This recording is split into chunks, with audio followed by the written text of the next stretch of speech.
मनोज जरांगे पाटील या संदर्भातली जेव्हा आपली भूमिका जाहीर करतील त्यावेळची ती राजकीय परिस्थिती पाहून आपण त्या पुढचा विचार करू. पाहिला असेल माझ्यासोबतचे जी कार्यकर्ते आहेत ती एकदम साधी सामान्य तरुण सहकारी कार्यकर्ते आहेत. जुने म्हणजे कुठलेही असे प्रस्थापित कार्यकर्ते नाही आहेत.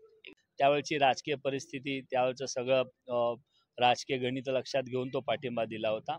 आज मोहोळ विधानसभा मतदारसंघाच्या एका गटाची कामती गटातल्या प्रमुख कार्यकर्त्यांची एक छोटीशी बैठक घेतली होती.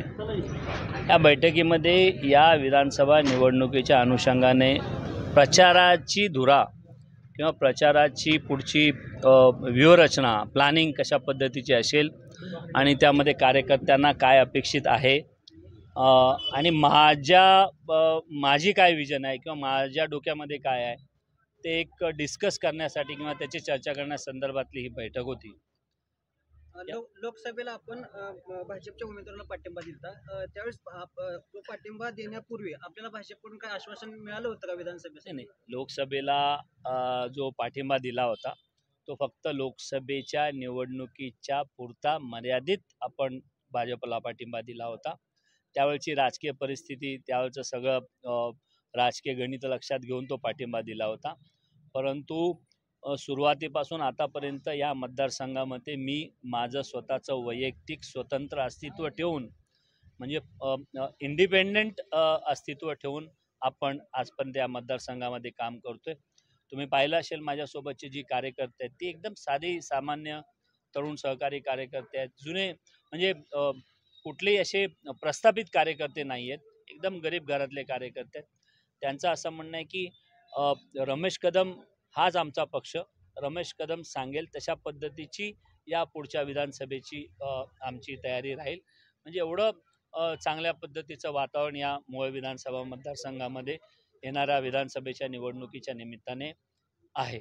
मराठा संघर्ष योद्धा मनोज जरांगे पाटील यांनी जर या मतदारसंघात आपल्या विचाराचा उमेदवार दिला तर त्याचा काय परिणाम होईल का? नाही, आताच त्याबद्दल सांगणं कदाचित घाईचं ठरेल. ते फार अर्ली स्टेटमेंट होईल. आता ते स्टेटमेंट करणं योग्य नाही.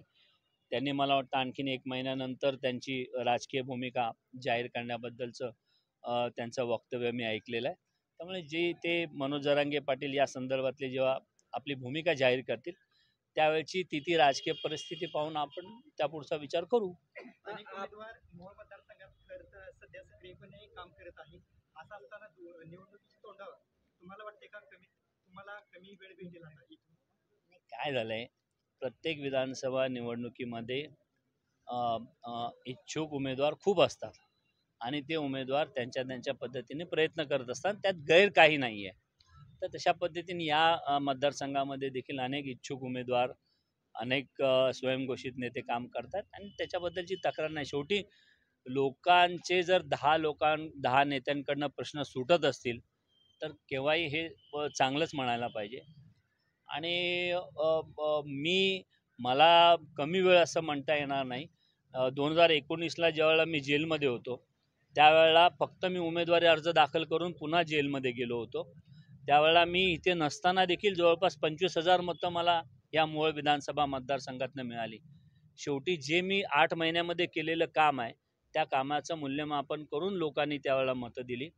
आज ज्यावेळेला एखादा उमेदवार लोकांसमोर मतं मागायसाठी जातो त्यावेळेला त्याला सांगावं लागतं मी हे काम करेन, ते काम करेन, मी तुमच्यासाठी असं हे करेन. परंतु मी माझ्या कामाचा ट्रेलर हा 2014मध्ये आमदार म्हणून निवडून आल्यानंतर दाखवलेला आहे. त्या ट्रेलरवर पुढची पिक्चर कशी असेल हा मोहोळच्या विधानसभा मतदारसंघातल्या लोकांना ते माहीत आहे. त्याच्यामुळे मला किती जरी वेळ कमी मिळाला तरी त्या वेळेमध्ये मी ते कव्हर करू शकतो. 2014 साली आपण जी कामं केली त्याच कामाची कॉपी काही इच्छुक उमेदवार करत आहेत, काय सांगाल? नाही, ठीक आहे ना. शेवटी मागेल त्याला पाणी, मागेल त्याला रस्ते ही योजना आजही यूट्यूबला तुम्ही मागेल त्याला पाणी असं नुसतं टाईप करून सर्च केलं तर तिकडे रमेश कदम, बोरची गाडी, पाण्याचे टँकर येतात. शेवटी हे कोणासाठी आहे? लोकांसाठी आहे ना. आणखीन त्याची कॉपी तर का कॉपीराईट नाही ना माझ्याकडे. आणखीनही ते कोणीतरी आणखीन 4 जणांनी जरी त्याचा कॉपी करण्याचा प्रयत्न केला तरी मला आनंद आहे. मला त्याच्याबद्दलची तक्रार नाही. माझा शेवटचा प्रश्न, आता बोलत असताना तुम्ही सांगितलं मेळावा किंवा शक्ती हो, प्रदर्शन घेणं, हो. त्याबद्दल काय सांगाल, काय आवडेल? कुठे घेणार आहात? या 1 महिन्यानंतर मला असं वाटतं की 16 किंवा 18 ऑक्टोबरला आचारसंहिता लागेल. त्यानंतर नोव्हेंबरमध्ये ती विधानसभेची निवडणूक होईल, असं मी ऐकतोय मोठ्या राजकीय लोकांकडून. तर त्याच्यामुळे त्यावेळेला अचानक आपण एखाद्या मेळाव्याची तयारी करून आपली भूमिका जाहीर करणं हे घाईचं होईल. म्हणून आम्ही आमच्याकडे आता वेळ आहे, त्या वेळेचा सदुपयोग करतोय आणि आमच्या कार्यकर्त्यांशी बोलून आम्ही तशा पद्धतीने 25-30 हजार लोकांच्या मेळाव्याची तयारी करतोय.